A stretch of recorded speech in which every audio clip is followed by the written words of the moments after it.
El conflicto de los siglos, capítulo 9, se enciende una luz en Suiza, parte 3.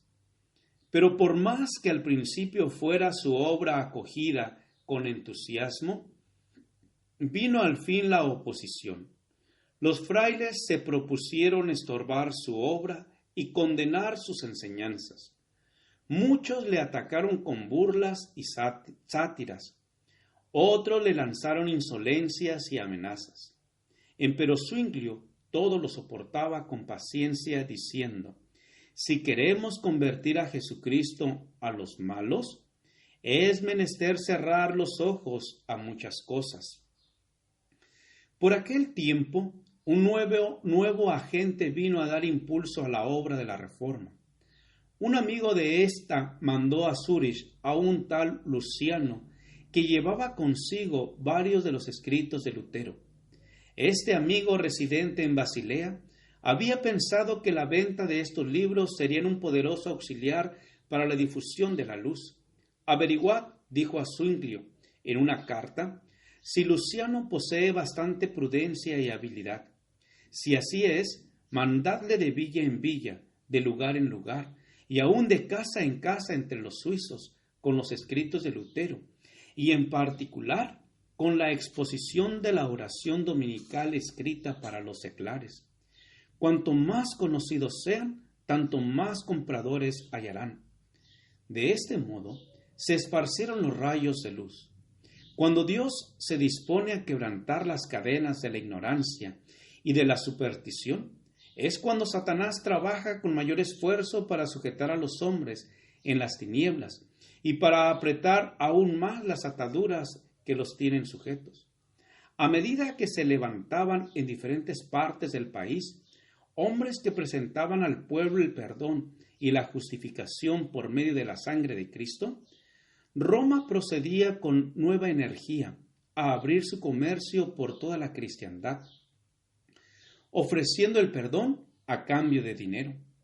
Cada pecado tenía su precio, y se otorgaba a los hombres licencia para cometer crímenes, con tal que abundase el dinero en la tesorería de la iglesia.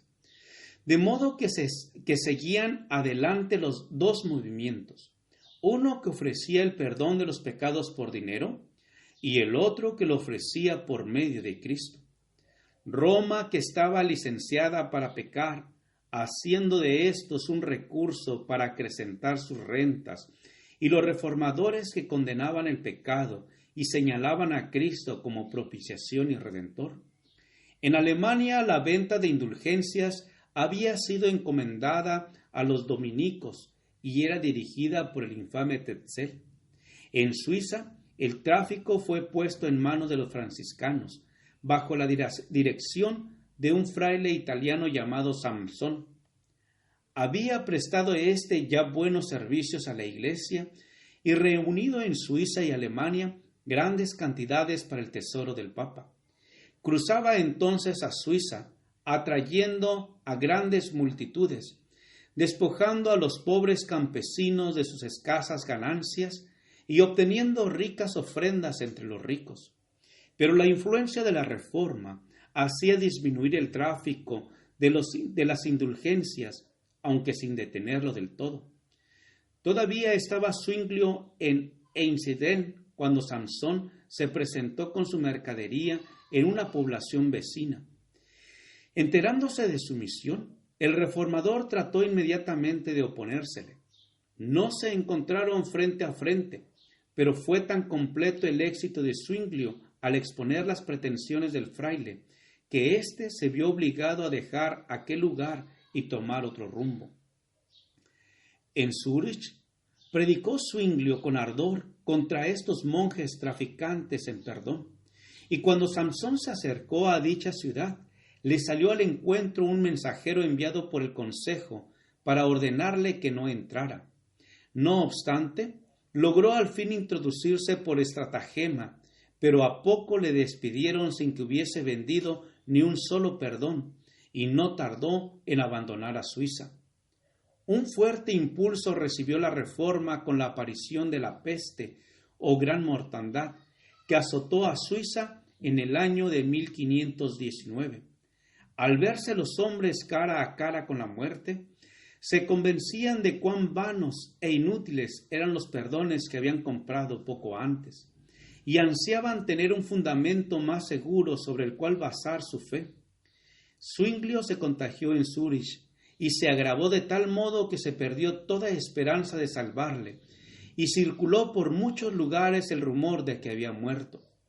En aquella hora de prueba, su valor y su esperanza no vacilaron.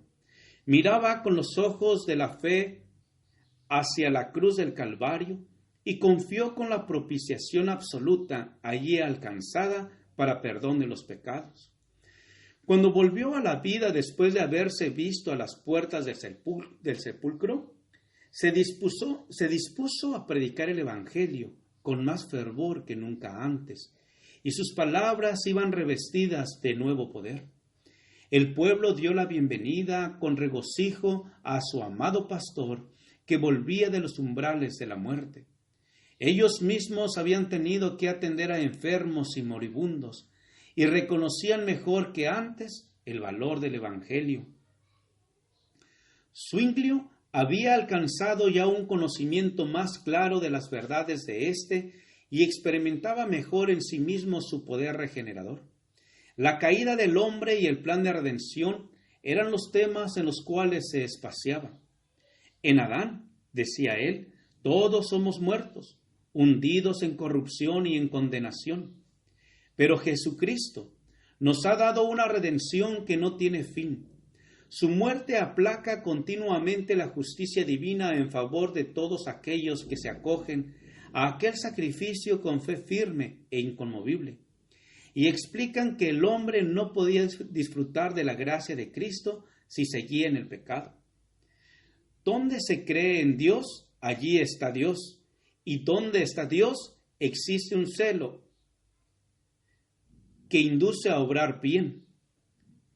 Creció tanto el interés en las predicaciones de Zwinglio que la catedral se llenaba materialmente con las multitudes de oyentes que acudían para oírle. Poco a poco, a medida que podían soportarla, el predicador les exponía la verdad. Cuidaba de no introducir desde el principio puntos que los alarmase y creasen en ellos prejuicios. Su obra era ganar sus corazones a las enseñanzas de Cristo, enternecerlos con su amor y hacerles tener siempre presente su ejemplo. Y a medida que recibieran los principios del Evangelio, abandonarían inevitablemente sus creencias y prácticas supersticiosas. Paso a paso avanzaba la reforma en Zúrich. Alarmados, los enemigos se levantaron en activa oposición. Un año antes, el fraile de Wittenberg había lanzado su no al Papa y al emperador en Worms, y ahora todo parecía indicar que también en Zúrich iba a haber oposición a las exigencias del Papa. Fueron dirigidos repetidos ataques contra Zwinglio. En los cantones que reconocían al Papa, de vez en cuando, algunos discípulos del Evangelio eran entregados a la hoguera. Pero esto no bastaba. El que enseñaba la herejía debía ser amordazado. Por lo tanto, el obispo de Constanza envió 3 diputados al Consejo de Zúrich para acusar a Zwinglio de enseñar al pueblo a violar las leyes de la Iglesia, con lo que trastornaba la paz y el buen orden de la sociedad.